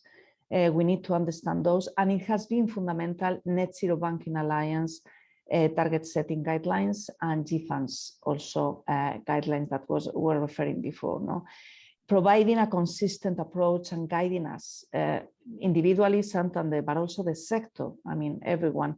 I think it's important to build credibility and to help all us in the journey that we are in. No, and what we have learned as we have been doing these things. First thing I would like to highlight is this climate agenda is transversal and transformational, and this is a teamwork. You cannot progress as you need if you don't get together portfolio manager, risk, and sustainability, the list, working really hand by hand, having long discussions, having common understanding and agreeing on the better roadmap and moving forward. No, this is without underestimating, of course, the need for contributions by many others, such as from research to data or TNO. No, but those three that I mentioned are key to really work very, very close and coordinate. Second, alliances. I go back to the point, Net Zero Banking Alliance. To learn together, co-create guidelines and standards are fundamental. And I say this in all forums, not just in the ones where Net Zero Banking Alliance is present as today. Okay, I think it's really key that we recognize, acknowledge, and keep, reinforcing the role of these alliances. And third, learning. I think is that if we thought, and we still think, it was challenging to do everything I've referred to, measuring emissions, setting targets. Of course, what we have learned is that it's even more challenging to operationalize them, to making them happen. You need to develop and embed climate information criteria in all the decision-making process of your organizations. You need to train the teams to develop tools to produce new data, and all of them, no doubt, are really challenging tasks. Thank you, Lara. Thank you. Let's go to Standard Chartered. We have with us Tracy McDermott. Tracy, thank you very much for joining us. I would like to ask you, what are the implications for a bank of setting specific decarbonization targets, and how complex and credible is the process of measuring the emissions generated by your financial activity? So I think in terms of the complexity of setting decarbonisation targets, I would echo comments that Tony and Lara have made. It sounds simple to say, let's set ourselves a target for 2030. But when you consider the backdrop, which is that, people do not measure emissions consistently and reliably across all of our clients. They haven't had to. It's a new thing for all of them. Whilst we do have science-based pathways, those pathways are not always granular, particularly at a geographic level. So the process of setting those targets requires really, really in-depth discussions and interactions with individual clients, and also a degree of sort of estimation where we don't have precise data. So it's a very challenging process. It's a challenging process for boards because you are having to make decisions on imperfect data, and against this backdrop where frameworks and standards are evolving. So the approach we've taken was very much to set out the methodology that we've taken. We published the white paper with all of the caveats. So we said we've made these assumptions. We know that some of the assumptions we've made will prove to be incorrect as we go forward, and that we will have to adjust our pathways, we'll have to adjust our targets. But let's be transparent about it and let's get started, which I think is actually the key learning I would take from the work we've done at Standard Chartered, is that you have to start somewhere, because if you wait till you've got perfect data and an aligned framework, it will be too late, and no progress will be made. In terms of, you asked specifically about clients, one of the big challenges, and it's been talked about a lot in the previous session and this session, I think all of us as banks recognise that a key part of our role is how we help the real economy transition.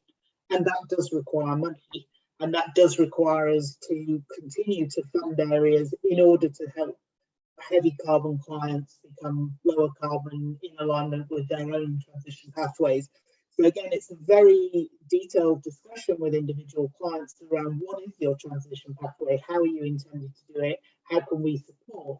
And then over time, increasingly, the big focus will be on how we're measuring that progress to know that those are clients that we want to continue to support, because they are actually on the route map forward. And I think from if I just bring the NZBA angle, one of the benefits of the alliance is that actually it provides an opportunity to share the challenges and to learn from other people's bright ideas, because I think there's no one here who could possibly say they have all of the answers. But actually, if we look at this collectively, we can start to really make progress. And if we're also giving our clients and our regulators and our governments consistent messages about what it is we need to see, that will make it much easier for all of us. So. Thank you, Tracy. Thank you, Tracy. Now, going back to Tony. Tony, have you contemplated specific measures when a counterparty does not accompany you in the process and risk that you deviate from your transition path? Well, as it was mentioned also earlier, our approach is to help the whole economy independently of the starting point of our client. We have to help them to have the opportunity to transition. So we have to help them to probably transform their business model. So that's what we have today. This is quite challenging because it will require to explain very well how we perform, no? Because maybe you have a target in a specific sector, and maybe you have a new client coming that is a client that has a starting point significantly worse than your average in your portfolio, and the intention would be not to lend that client in order to say, well, he's not a good client for my portfolio. But if the client comes with a great transition plan, with a capex that will be invested, really incredible plan to decarbonize the business model, we must to help them to transition. We have to lend them, no? And although on next year we are going to have a worse score in that metric, no? So that will require to explain very well how we engage with our clients, which is our plans, and how we help those clients that have credible plans to decarbonize. No? Obviously, if after 2 years' time we don't see that our client wants to change or mobilize the investments required, we will have to take into account in our asset allocation. Why not? Maybe in our pricing and in our appetite for that client, and obviously would require even in the medium term that maybe we should leave that client if that the client wants to change. But that's the last resort. I would say our goal is to engage with the client, help them in the engagement also at the local level, and try to mobilize, because the success is the whole economy. So we need the whole economy to transition. So that's the approach in general that we have.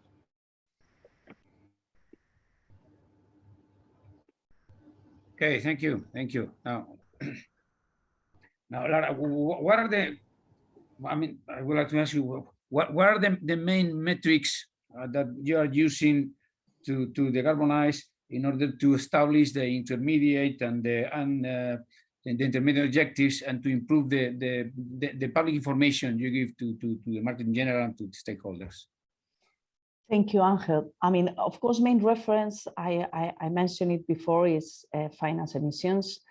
Depending on the sectors, you may be rather talking about absolute emissions or intense emissions.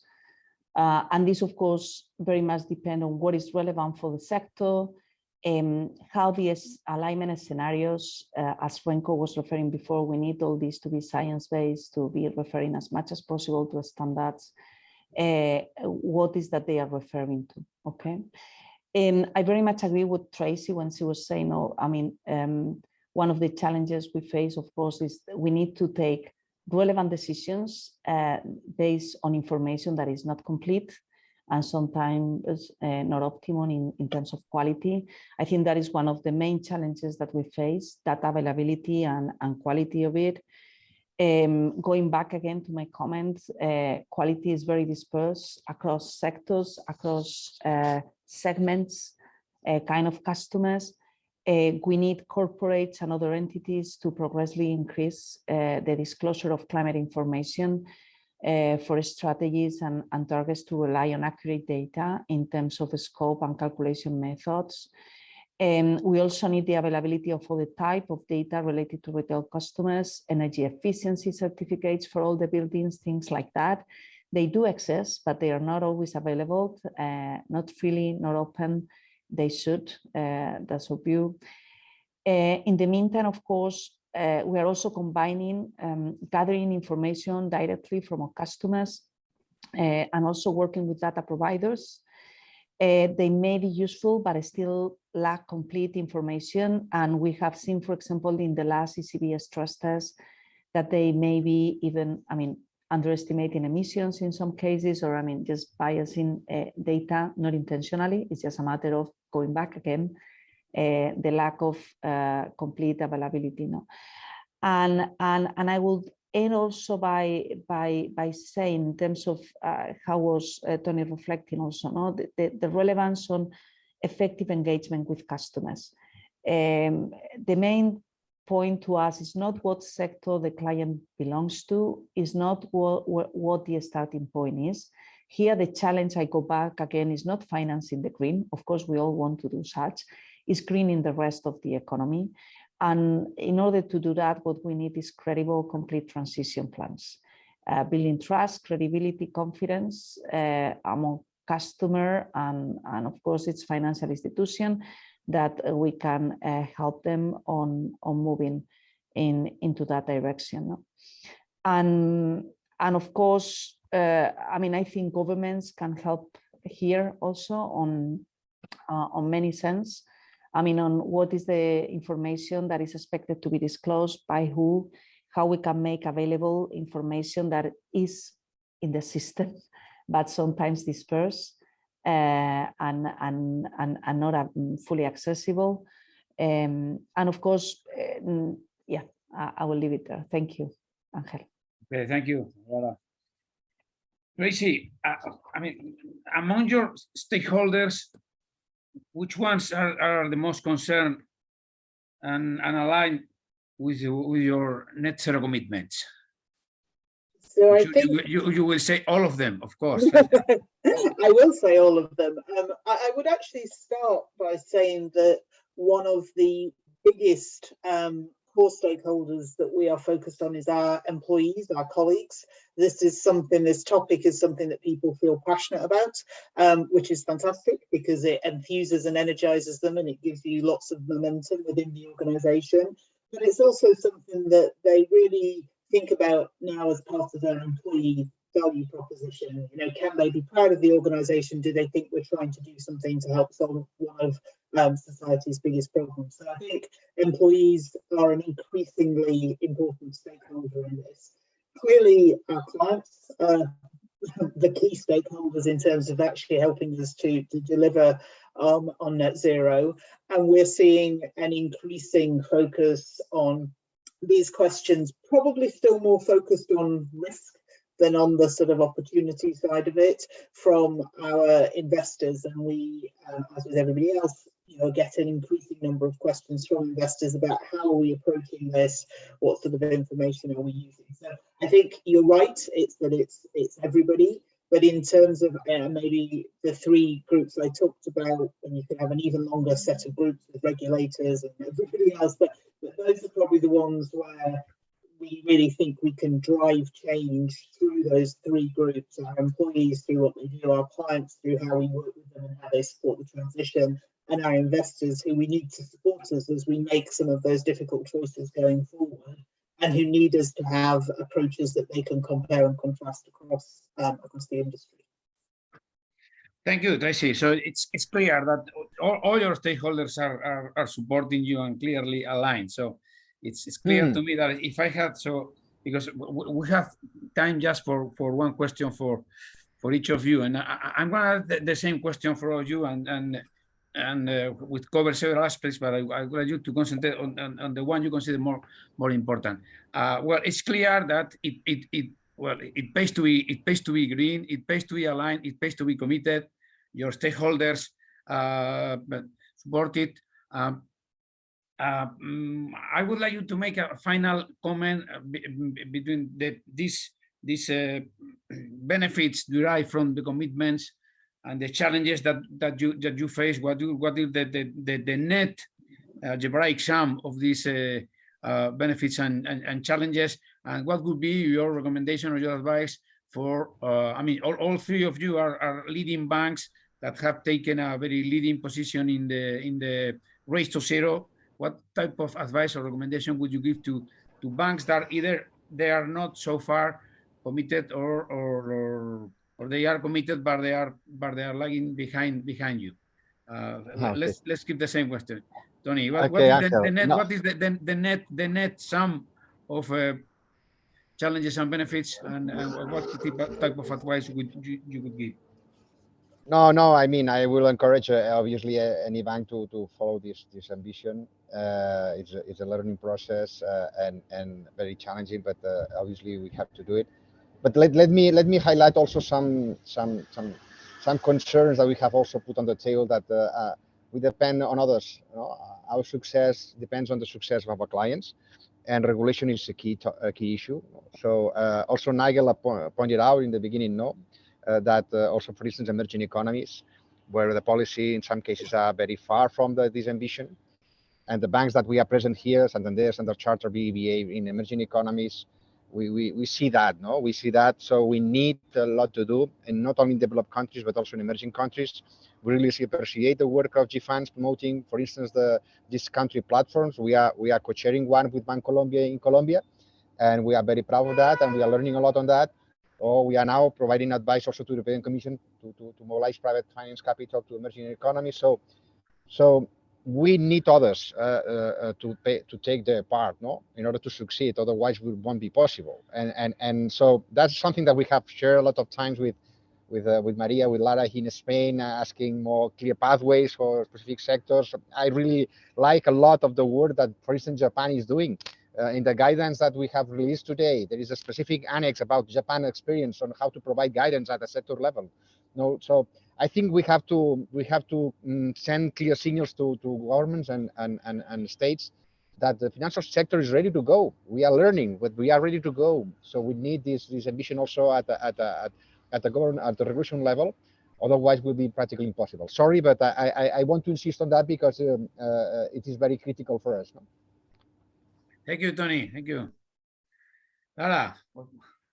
Thank you. Yes, Ángel. I mean, my message will be, of course, jump in, join us. I mean, join the journey, the sooner the better. This is a long journey. There is a lot of need to create awareness within your organization, to create understanding. The evolution of the discussions in months evolve really fast, but you need to go step by step. And it's not something that you can just get prepared by focusing on something and just be ready by the day after. It's really a challenging process.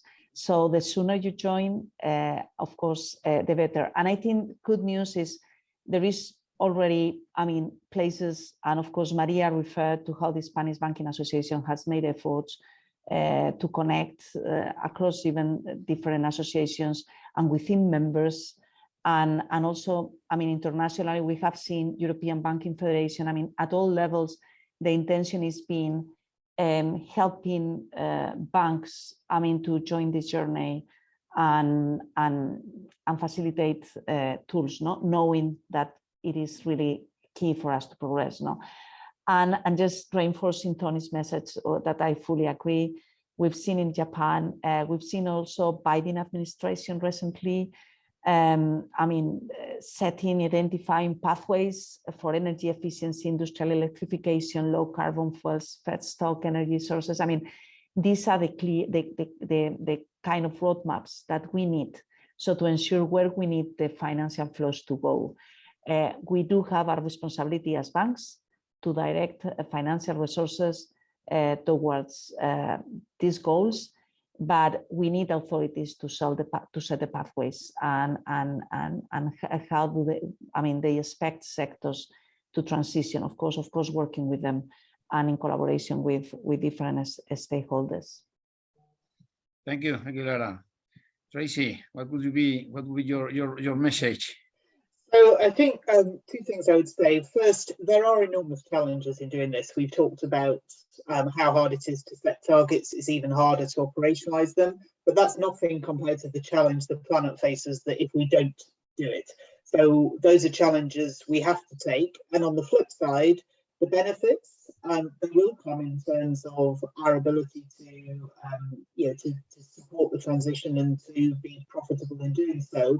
But fundamentally, they will come in significantly better living standards for billions of people across the world. So I think the benefit challenge equation, the challenges come first, the benefits come later, and there are undoubtedly challenges, but I think they're ones we have no choice but to face up to. And in terms of my message, I would very much echo what Lara said. Yeah, this is about getting started. It is hard, it's complicated, it's really challenging, but unless you start, you'll never get to the end point. So dive in, have a go. There's increasingly more resources available to support you. And you know, until you start working through it, you really can't make any progress. So thank you. Thank you, Tracy. So, well, we have just met the time schedule we had. So thank you very much to all three of you. I think if I had to select a couple of words, would say commitment, engagement, and I'm ready to go, as all of you mentioned. So I hope that all the banks and institutions present as participants in this or as attendants in this seminar take good note of the experiences and challenges you have shown, and join and keep the compromise in order to make this race to zero a much to help us to make a better world. Thank you very much for all of you, and thank you to all the attendants. Thank you. Bye bye. Thank you. Thank you. Bye-bye. Final thank you from the Spanish Chamber as well for all of you for joining us, and Ángel, thank you so much for expertly moderating both panels so well. We really appreciate all of you joining us for today, and thank you for everyone who's tuned in as well. And yeah, have a great rest of the day. Thank you. Thank you. Bye.